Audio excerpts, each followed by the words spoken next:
দাদা, এই যে আপনার চা।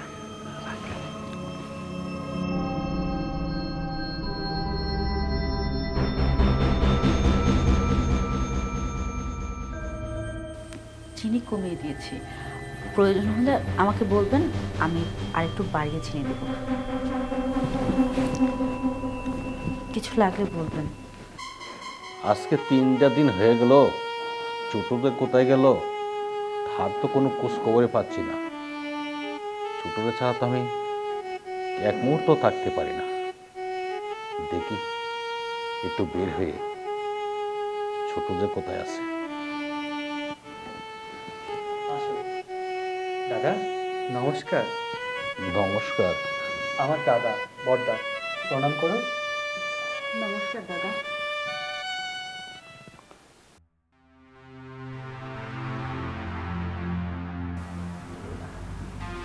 দাদা আমি একটা ভুল করেছি।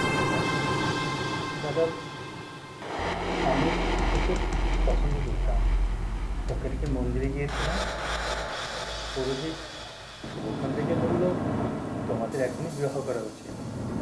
তাই পুরোহিতের কথায় আমি ওকে বিবাহ করে ফেলেছি। দাদা আমাকে ক্ষমা করো, মার্জনা করো দাদা। ঠিক আছে ছোট, তুই তো আমার ছোট, তুই যত বড় অপরাধী করিস না কেন আমি তো মাপ তোকে করবো। ঠিক আছে, ঘুমাকে নিয়ে তুই রুমে যা। কি তোমাকে বলেছিলাম না আমার দাদা অনেক ভালো, দাদা কখনো রাগ করবে না। বুঝছো? তো সহজে আমাকে মেনে নিল। চলো, ঘরে চলো। আসো দাদা। ঠিক আছে।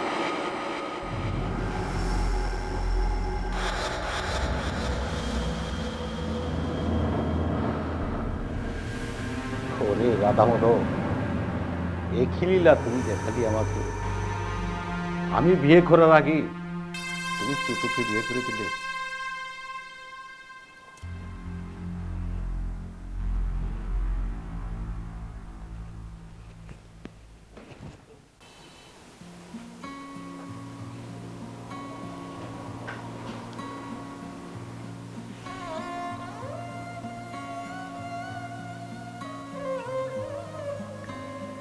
এমন করে শরম পাইলে হবে? এখন থেকে তো তুমি আমার বউ, আমি তোমার স্বামী। তুমি তো জানোই যে আমার একটু লজ্জা বেশি। তা তো জানি বটে, কিন্তু একটা কথা তোমাকে করে রাখি, আমার বড়টা দাদা কিন্তু বিয়ে করে এখনো বিয়ে করেনি? না। কিন্তু ওনার আগে তুমি বিয়ে করে ফেললে। কি করবো, আমি তো ঠাকুরের কথা ফেলতে পারি। ঠাকুর বলল তাই বিয়ে করে ফেলি। শোনো, তুমি কিন্তু এই ঘরে একমাত্র লক্ষ্মী, সবসময় দাদাকে খেয়াল রেখো। দাদা যেন কখনো অসম্মান অমর্যাদা না হয়। আরে তুমি যে কি বলো না, তোমার এত চিন্তা করতে হবে না। তোমার দাদা মানে তো আমারও দাদা, তাই না? আমার দাদা যেটা করলে খুশি হবে, যেটা তার ভালো লাগবে, আমি সেটাই করব। তুমি একদম চিন্তা করবে না দাদাকে নিয়ে। আমি জানি তুমি আমার লক্ষ্মী, তুমি কখনো আমার কথা ফেলতেই পারো না। আর আমার দাদাকে আমি অনেক ভালোবাসি, আমি চাই না কখনো আমার দাদার মন ক্ষুণ্ণ হোক। আচ্ছা, সব কিছুই বুঝলাম। আজকে এই ফুলসজ্জার রাতে তুমি কি গল্প করেই কাটাবা, নাকি ফুলসজ্জার রাতটা শেষ করবা? তা তো করবই। হাতটা ধরো। আমার নতুন বউয়ের চাঁদ মুখটা একটু ভালো করে দেখি।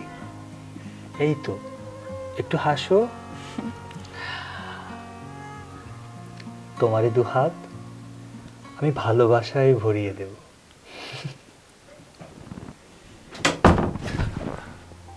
কে- কে- কে যেন আসলো মনে হলো না? তাই তো মনে হলো, শব্দ হলো দরজার কাছে। আচ্ছা তুমি বসো, আমি দরজা খুলে দেখে আসছি। আমার না একা একা অনেক ভয় করে। আরে এটা আমাদের বাড়ি, কিচ্ছু হবে না, দেখে আসছি। তাড়াতাড়ি আসবে।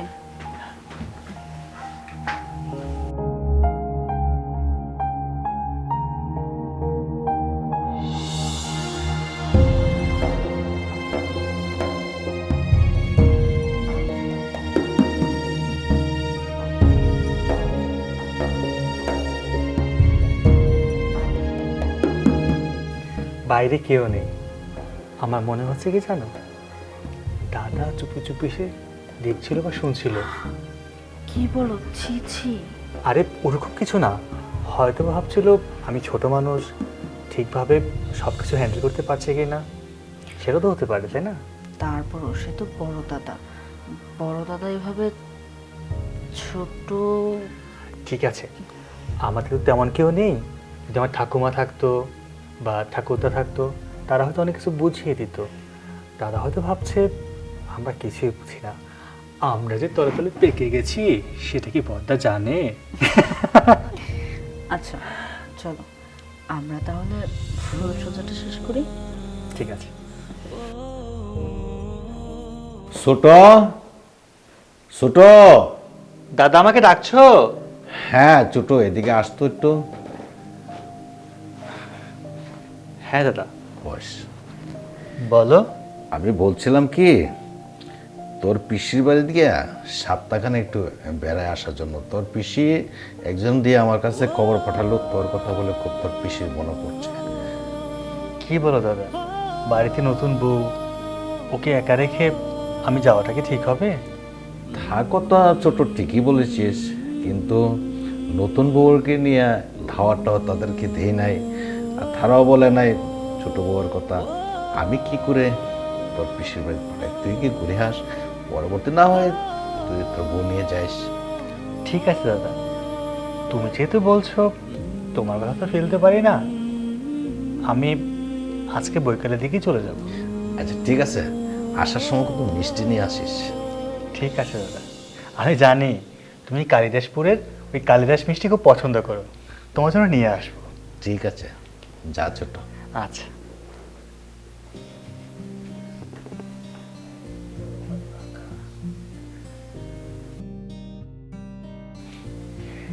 এই তো খেলা জমে গেল, পুরা বাড়ি পাকা।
দাদাবাবু, আপনার কি কিছু লাগবে? হ্যাঁ ছোট বউ, আমাকে কি চা খাওয়াতে পারবে? আচ্ছা, দুধ চা না রং চা? চা হলেই হবে। আপনি বসেন, আমি নিয়ে আসছি।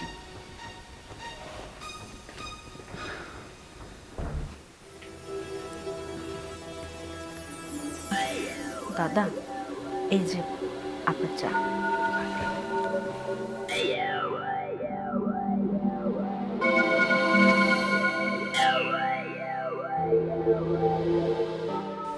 চিনি কমিয়ে দিয়েছি, প্রয়োজন হলে আমাকে বলবেন, আমি আরেকটু বাড়িয়ে চিনি দেব।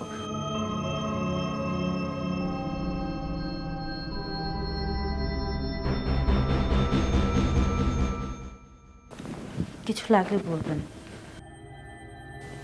আচ্ছা ঠিক আছে ছোট বউ, তুমি যাও।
রাধা মদন, রাধা মদন, রাধা মদন, শেষ পর্যন্ত তুমি আমার ছোট বউয়ের হাতে ধরা খাইয়ে দিলে।